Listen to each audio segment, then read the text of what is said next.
नमस्कार, स्वागत है आपका द फोर्थ स्टेट यूट्यूब मंच पर। मेरा नाम है रविंद्र सिंह शुरान।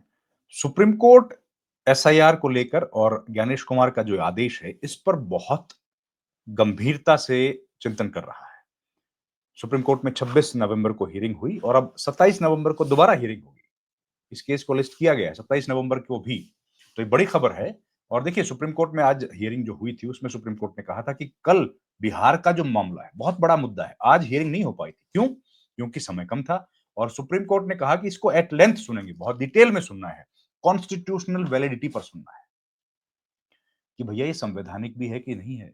उस पर सुनवाई होगी। कपिल सिब्बल ने आज ये आर्गुमेंट पेश किए। प्रशांत भूषण उनके साथ थे और एडीआर को रिप्रेजेंट कर रहे थे प्रशांत भूषण। उनके साथ में डॉक्टर अभिषेक मनु सिंघवी थे। तो ये आज हुआ। तो इसके अलावा भी और बहुत बहुत बड़ी खबर है। खबर ये है कि जो बंगाल का मामला है, उस पर भी ज्ञानेश कुमार लगातार फंसते हुए दिख रहे हैं। तो इस समय जो आयोग है, वो अपने ही फैसलों के जाल में बुरी तरह से फंस गया है।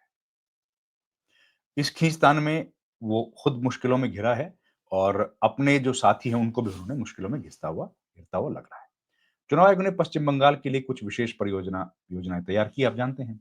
इनमें 2 बड़े बदलाव शामिल हैं। पहला, पोलिंग बूथ की संरचना को लेकर किया गया एक महत्वपूर्ण परिवर्तन।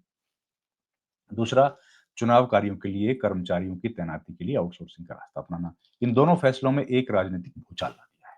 टीएमसी पहले ही चुनाव आयोग पर हमलावर रही है। इस विरोध की जड़ें 4 महीने पहले बिहार में शुरू हुई एसआईआर प्रक्रिया से जुड़ी हैं। तब बिहार के विपक्षी नेताओं ने से पहले बंगाल में टीएमसी की तरफ से सबसे पहले मुखर आवाज उठी थी। टीएमसी ने एसआईआर को पिछले दरवाजे से लागू किया जा रहा एनआरसी तक करार दिया। उनका दावा था कि असली निशाना बिहार नहीं है, बल्कि पश्चिम बंगाल है। अब ये कहना है। जबकि हमारा तो ये लगता है कि असली निशाना ना बिहार है, ना पश्चिम बंगाल है। असली निशाना जो है, वो तो मध्यावधि चुनाव है।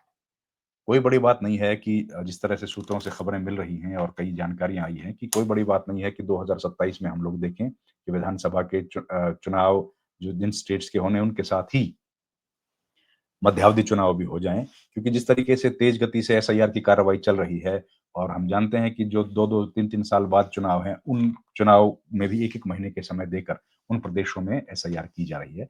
तो कोई बड़ी बात नहीं है कि अगर मध्यावधि चुनाव की तरफ भी देश बढ़ रहा हो। सरकार को कोई खतरा नहीं है, बिल्कुल मजबूत सरकार है। और लेकिन सरकार और मजबूत हो, इसलिए शायद हो सकता है कि इस तरह की कार्रवाई हो। खैर, आज मैं सुप्रीम कोर्ट पर ही अपनी बात को रखता हूँ और सुप्रीम कोर्ट में क्या हुआ और कल क्या होगा। तो ये कहा था कि वह बंगाल टीएमसी की तरफ पहले भी कह चुका है कि बंगाल निशाना है और टीएमसी का ये दावा कई लोग कह रहे हैं कि सच भी हो रहा है। टीएमसी के जबरदस्त संगठित विरोध के चलते एसआईआर के मुद्दा अब चुनाव आयोग के गले की फांस बन गया है। इसके बाद आखिर टीएमसी के आगे चुनाव आयोग को झुकना पड़ा और चुनाव आयोग ने आखिरकार टीएमसी के प्रतिनिधियों से बातचीत करने के लिए उनको न्योता दे दिया, उनके नाम मांग लिए, जो कि साफ दिखाता है कि चुनाव आयोग अब मुश्किल है और विपक्ष के दबाव के नीचे काम करता हुआ दिख रहा है। कहना गलत नहीं होगा कि चुनाव आयोग इस वक्त, बिल्कुल सही बात है, चारों तरफ से घिरा हुआ है। विपक्ष ने सड़क से लेकर सोशल मीडिया तक मोर्चा खोला है। देश की सर्वोच्च अदालत में मामला चल रहा है, लगातार सवाल पे सवाल पूछ रही है चुनाव आयोग से। सुप्रीम कोर्ट की निगाहें अब आयोग के फैसलों पर टेढ़ी हो गई हैं। विपक्ष लगातार सड़कों पर उतरकर चुनाव आयोग को घेर रहा है। इसी बीच सुप्रीम कोर्ट ने भी आयोग को नोटिस जारी कर दिया है, जिससे चुनाव आयोग अब साफ तौर पर दबाव में दिखाई दे रहा है। यही दबाव का परिणाम है कि चुनाव आयोग पहले विपक्ष के आरोपों और शिकायतों को नजरअंदाज करता था, वहीं अब विपक्ष की शिकायतें सुनने और उनसे मिलने तक का समय देने लगा है। दरअसल एसआईआर के खिलाफ सबसे ज्यादा विवाद गैर बीजेपी शासित राज्यों में देखने को मिल रहा है और पश्चिम बंगाल इनमें सबसे प्रमुख है, जहां सत्ताधारी दल टीएमसी सड़क पर उतरकर इसके खिलाफ जोरदार आवाज उठा रही है। टीएमसी एसआईआर के खिलाफ लगातार विरोध कर रही है और हम लोग देख रहे हैं कि ममता बनर्जी हों, चाहे कल्याण बनर्जी हों, मुख्यमंत्री ममता बनर्जी हों या सांसद कल्याण बनर्जी हों या फिर महुआ मोइत्रा हों, लगातार एक के बाद एक उन्होंने कई बार ये कहा है कि जो एसआईआर की पूरी प्रक्रिया है, ये संवैधानिक नहीं है और इसके खिलाफ उन्होंने विरोध का स्वर मुखर किया है। तो सीधे तौर पर मोर्चा संभाला और ज्ञानेश कुमार का नाम लेकर उन्होंने कहा है, चिट्ठी तक लिखी है और साथ ही उन्होंने 2 रिंकू तरफदार और एक जलपाईगुड़ी में जो बीएलओ थे, उनकी मृत्यु के बारे में भी कहा और लगातार 2 कड़े पत्र उन्होंने चुनाव आयोग को लिखे, तीखे सवाल पूछे, जिसका असर तुरंत दिख रहा है। कि तृणमूल कांग्रेस ने ईसीआई से मुलाकात के लिए समय मांगा, तो आयोग ने बिना किसी देरी के तुरंत मिलने का समय दे दिया 28 नवंबर को। हम लोग आज बात कर रहे हैं तो 26 नवंबर है। 26 और 27 को लगातार हियरिंग अब हो रही है। 11 बजे तृणमूल कांग्रेस का प्रतिनिधिमंडल ईसीआई के शीर्ष अधिकारियों से मुलाकात करेगा। चुनाव चुनाव आयोग ने अपने पत्र में यह भी साफ किया कि वो राजनीतिक दलों से नियमित संवाद के लिए खुला है, जबकि हकीकत हम लोग भी जानते हैं कि वो कितना संवाद करते हैं। पर ठीक है, जो भी है। एसआईआर के मुद्दे पर विपक्षी दलों के साथ साझा चिंता जताई है तृणमूल कांग्रेस ने। चुनाव आयोग से इस पर विस्तृत जवाब भी मांगा है।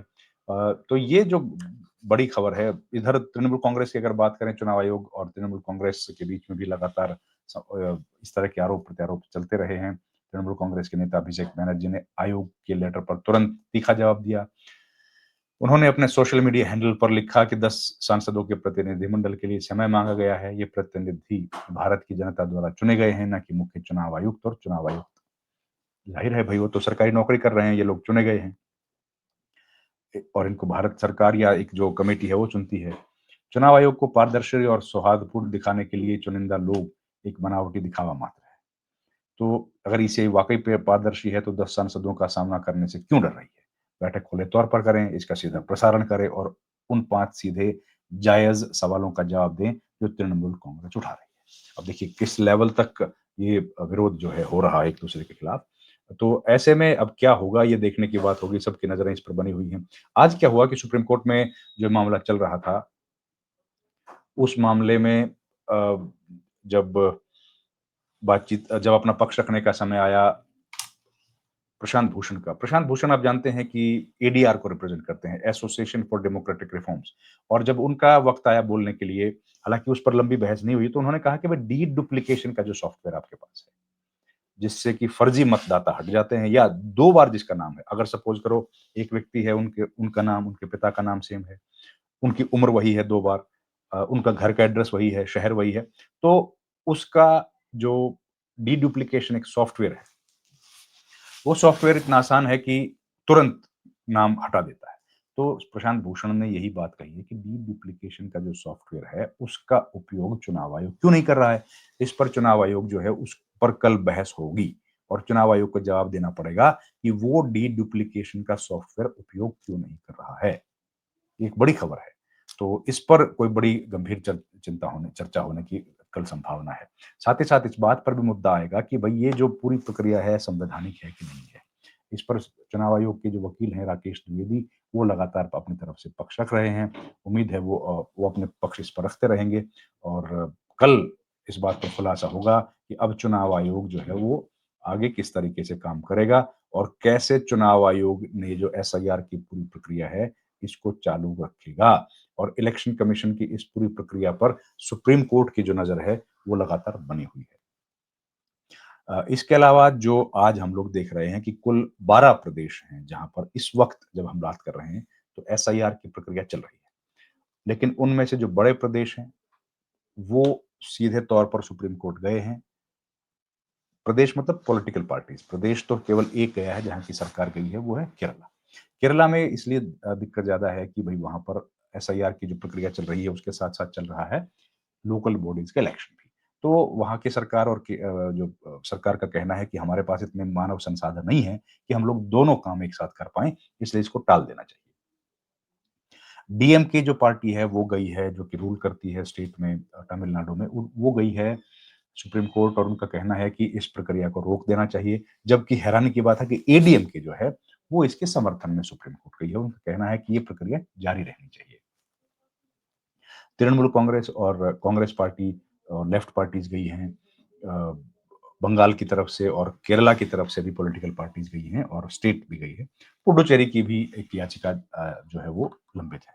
तो तमाम याचिकाओं पर बहुत अहम बहस होगी। बिहार पर भी लगातार बहस जारी है। कल महत्वपूर्ण बहस उस पर होने वाली है। तो वो हम आपके सामने लेकर हाजिर होंगे। इस वीडियो में इतना ही दोस्तों। आपसे रिक्वेस्ट है हमारे चैनल को प्लीज़ आप जॉइन करें, जिससे हमें आर्थिक सहायता मिले। आपसे रिक्वेस्ट है हमारे चैनल को लाइक, शेयर और सब्सक्राइब भी कीजिए। हमारे लिए वो बहुत ज़्यादा महत्वपूर्ण रहेगा, क्योंकि जितने ज़्यादा लोगों तक आप हमारा वीडियो पहुँचा पाएँगे, उतने ज़्यादा लोग हमारे साथ जुड़ पाएँगे और हमारे चैनल को आपके सहयोग की बहुत ज़रूरत है। हम लोग कोशिश करते हैं कि वो वीडियोज़ बनाएँ जो आप बताएँ और आपके जो पसंद की वीडियोज़ हों।